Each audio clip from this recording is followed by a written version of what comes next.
ఇక్కడి వరకైతే మనోడు బాగానే సక్సెస్ అయ్యాడు. కానీ కథ విషయంలోనే ఇంకాస్త జాగ్రత్త తీసుకుని ఉండుంటే బాగుండేది. హీరోకి పెళ్లిమీద ఉన్న ఆసక్తిని బేస్ చేసుకుని రాసుకున్న సన్నివేశాలు నవ్వు తెప్పిస్తాయి. ముఖ్యంగా చిన్నప్పుడు స్కూల్ సీన్ బాగానే పేలింది. లవ్ స్టోరీ రెగ్యులర్గానే అనిపించినా హీరోయిన్కి దేవత ఆవహించడం అనే పాయింట్ కథలో కొత్తదనాన్ని, కామెడీని జనరేట్ చేసింది. గ్రామ సర్పంచ్గా చేసిన మహేష్ విట్ట పాత్ర ద్వారా సోషల్ మీడియా పిచ్చి వైరల్ అవ్వాలనే తాపత్రయంపై వేసిన సెటైర్లు బాగున్నాయి. ఇవి పర్లేదనిపిస్తాయి. క్లైమాక్స్లో హీరోయిన్ కోసం హీరో పడే తపన, గ్రామస్తులను ఒప్పించే తీరు పర్వాలేదనిపిస్తుంది.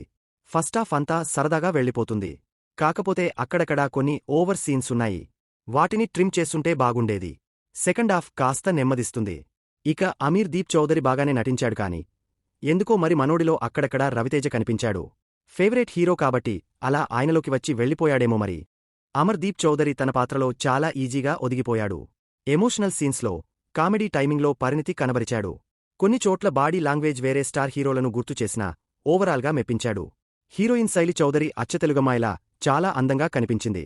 నటన పరంగా కూడా మంచి మార్కు